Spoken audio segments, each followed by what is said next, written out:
Welcome, I'm Lauren from Zestful Kitchen, and welcome to Everyday Gourmet, where I share realistic recipes for the avid home cook using fresh ingredients and global flavors. Boom. Today we're making my strawberry pound cake, and it is so good. I've tested this an ungodly amount of times. So I can guarantee it's gonna work, and I can guarantee it's the best strawberry pound cake. We're gonna make a strawberry jam, which I think is key to infusing it with a ton of strawberry flavor, and then we're gonna finish it off with a strawberry glaze as well. It's so good, it's so decadent and buttery, and I think you're gonna love it. We're gonna take a pound of fresh, delicious strawberries that are washed, and we're just going to chop them up. Doesn't have to be perfect because it's gonna get cooked down into a jam, which you don't need pectin for this. It's just a cornstarch jam. I prefer to make this cake with fresh strawberries because they just taste the best, but you can use frozen. If you are gonna use frozen, I would increase the cornstarch. So with fresh berries, I use 1.5 teaspoons cornstarch, but with frozen, I would use 2. Chopped strawberries. So to our fresh strawberries, I'm gonna add 1/2 cup of sugar. And then we're also gonna do 1/2 teaspoon of salt. I develop recipes with Morton kosher salt because it's by weight, it's saltier than Diamond Crystal. However, right now I have Diamond Crystal. So I'm gonna do a heaping 1/2 teaspoon instead of a level 1/2 teaspoon. So I'm just gonna put that in. And then if you have vanilla bean paste, put some of that in here. I couldn't find vanilla bean paste. So we're just gonna add some vanilla extract at the end of cooking. You don't wanna add it early or else the flavor will just get cooked out. We're gonna cook this over medium heat for about 20 minutes until it's really thick and jammy. So while that's cooking, I'm just gonna prep our cornstarch slurry. We won't use it for about 20 minutes, but I wanna have it combined and ready to roll. We're gonna need 1.5 teaspoons of cornstarch and water each.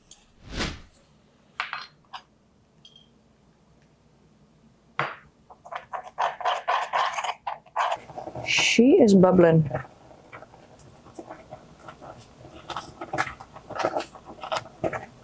We're gonna add our cornstarch slurry. This will help thicken it even more.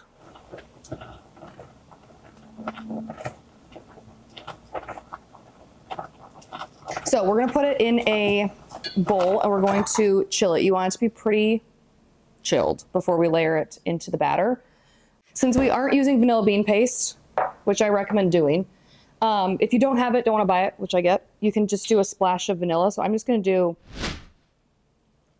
like a teaspoon. You can do more if you want, but we're going to put vanilla in the batter, so it doesn't have to be crazy. We're going to put this in the freezer and stir it occasionally so it doesn't get a skin on top, but it cools through. And now we can make the pound cake batter. We're gonna do a 9x5 pan. We're gonna use a 9x5 inch pan for this pound cake, which is very traditional for pound cakes. If you have a loaf pan that's 8.5 by 4.5, then pull back on some of the batter or else you're gonna have too much and it's gonna overflow and you don't wanna do that. So just keep that in mind. And then we're gonna line it with some parchment paper. So I have a sheet of parchment and I'm gonna fold it, not quite in half, but just so it's wide enough for the pan. And to keep it stuck to the pan, I'm gonna grease it just a little bit on the sides. So we're just gonna put it in, we're gonna line it so that there's a little bit of an overhang. So then we'll fold these over. So that is all you need to do. Now we can measure out the dry ingredients for the batter. And I recommend doing it by weight. It's more accurate, it's more consistent. It'll come out the same every single time. If you don't have a food scale, get one. So if you don't have a food scale, this is what I would do, is I would take a spoon or a scoop and just lightly fluff it. You don't need to aggressively fluff it or you might actually get not enough flour. So do that and then spoon it into your cup. Don't scoop the cup through or you're gonna compact a ton of flour and you're gonna get way too much flour. So spoon it in and then you're gonna level it off with a flat edge and that will get you the perfect measured cup of flour. With pound cakes, one of the biggest problems if you have a dry pound cake is probably because you measured too much flour or you overbaked it. We're gonna do it by weight though. So we need 2 cups, which is 260 grams. So I'm just gonna scoop her in. A lot of people who are very traditional will say that a pound cake should not have leavener. I am of the camp that believes that there should be just a little bit that just makes for a lighter, more tender crumb that's not quite so dense. We're adding a ton of fat in this. You want a little bit of leavener to lighten it up. So I'm gonna do 3/4 teaspoon of baking powder. And then every baked good needs some salt. So we're gonna do 1/2 teaspoon of salt. So I'm just gonna go in with that. And then we'll whisk this up. This is all you need for the dry ingredients. And then the rest is butter, sour cream, and sugar. So for our wet ingredients, we need a lot of fat. So we're gonna do some butter. And I'm just using basic supermarket butter, unsalted. If you're using salted, I would just pull back on the added salt by about, well, for this, 1/2 teaspoon. So I wouldn't even add additional salt because each stick of butter has 1/4 teaspoon of salt. Okay, then we're gonna add in some sugar. So we're gonna use a paddle attachment for this. You don't wanna use a whisk. What we wanna do is we wanna cream the butter and sugar together and maybe add a little bit of air, but we don't wanna whip it with a ton of air because again, a pound cake should be like deliciously dense. So we're just gonna combine this. It'll take about 5 to 7 minutes. All right, I'm going to scrape down the sides and then add in our sour cream. You need 1/2 cup or 123 grams. Can't get this lid off. Okay, here we go. Oh.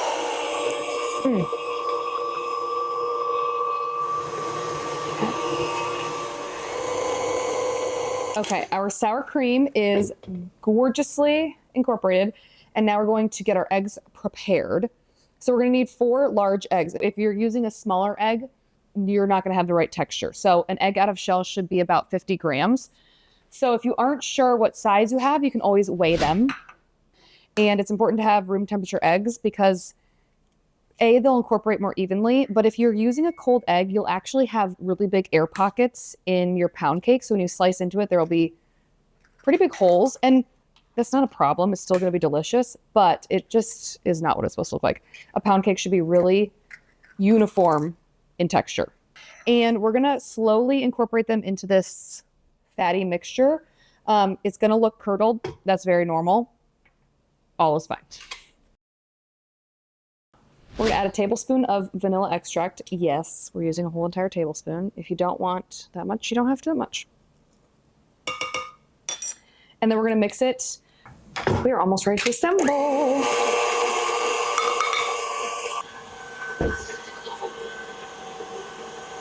Okay.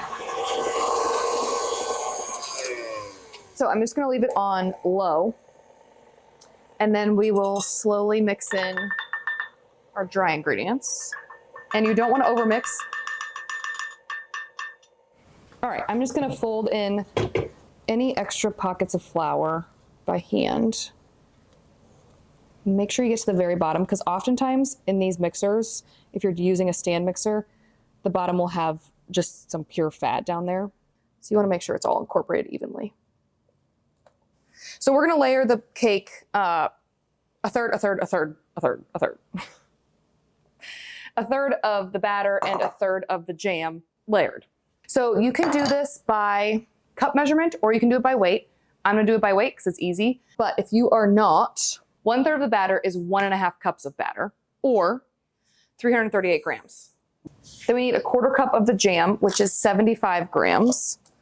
So we'll put that down. And I'm going to just spoon it along the bottom of the batter, but keeping a border around the edge or else the jam can burn on the sides of the pan. So leave a little bit of a border. Then I just spread it into somewhat of an even layer. Doesn't have to be perfect because it is gonna all get melty and baked. Pretty.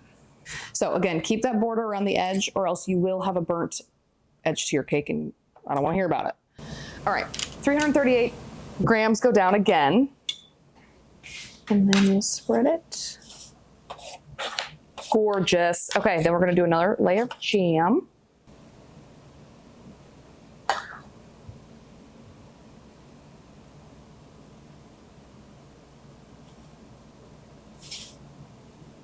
I always have to remind myself to not get greedy. Good enough is good enough. The more you mess with it, the less the layers look good. Okay.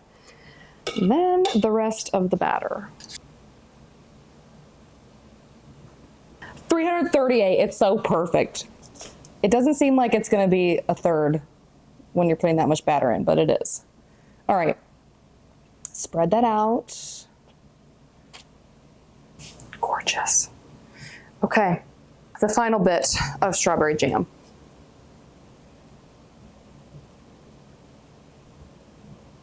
Now I'm just gonna take this and I'm gonna kind of swoop it in so that it looks nice on top when it bakes.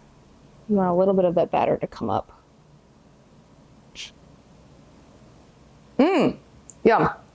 Okay, then she bakes. So this is gonna go in a low oven, 325 degrees. It's pretty low for a cake, but this is such a dense cake that you want it to have adequate time to cook all the way through. If it's too hot of a temperature, it's gonna burn on the bottom and the sides, but this is the perfect temperature so that it doesn't burn and it bakes through. So it's gonna go in, I would start checking it at an hour, but it will likely bake for an hour to an hour and 15 or 20. I would also recommend using an oven thermometer because your oven may run hotter or colder than it actually says. Mine says it's at 310, but with my oven thermometer inside, it says it's 325. So then you can kind of adjust as needed so your cake bakes perfectly and not overbakes. Ooh, pretty. I'm just gonna run a knife around the edges. You don't really need to, but I like to do it for safety. There she is. Woo! She looks good. Now we're gonna make an optional glaze, but I think it's delicious. So we're gonna use a mini food processor. You can also use a spice grinder. And we're gonna grind up some freeze-dried strawberries. I'm just gonna add these in. You need 2 teaspoons of the ground berries. But if you have leftover, I like to dust that over top anyway. So if you have leftovers, it's fine. So eyeball it. Ready? Here we go. It's gonna be loud.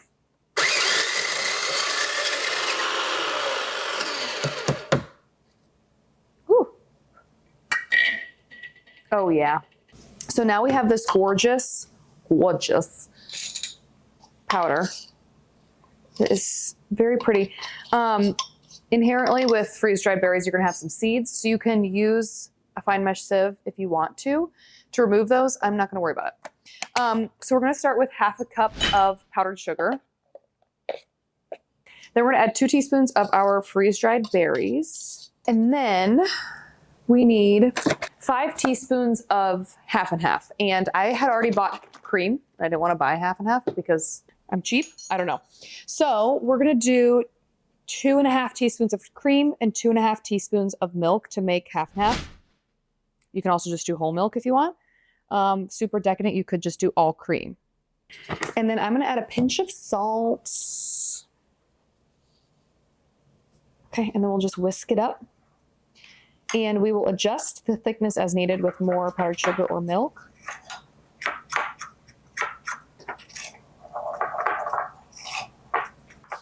Okay. Pretty. And then that's the perfect drizzable texture because it will still stick to the cake, but it will run down the sides. So that's our glaze. I'm going to reserve the rest of this. I'm actually going to put, this is a really fancy fun little thing. I am going to put it in my little powdered sugar sifter and then we can do that over the cake.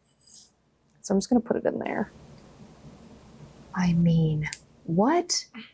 How cute is that? So we're gonna use that as the piece de resistance at the end. Let's just drizzle this over.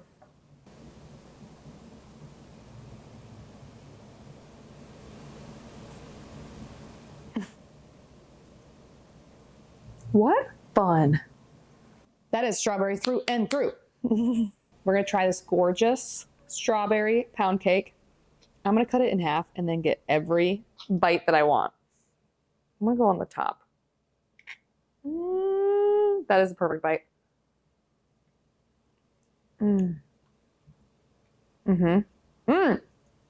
It's so moist, so buttery. Most importantly, it has so much strawberry flavor.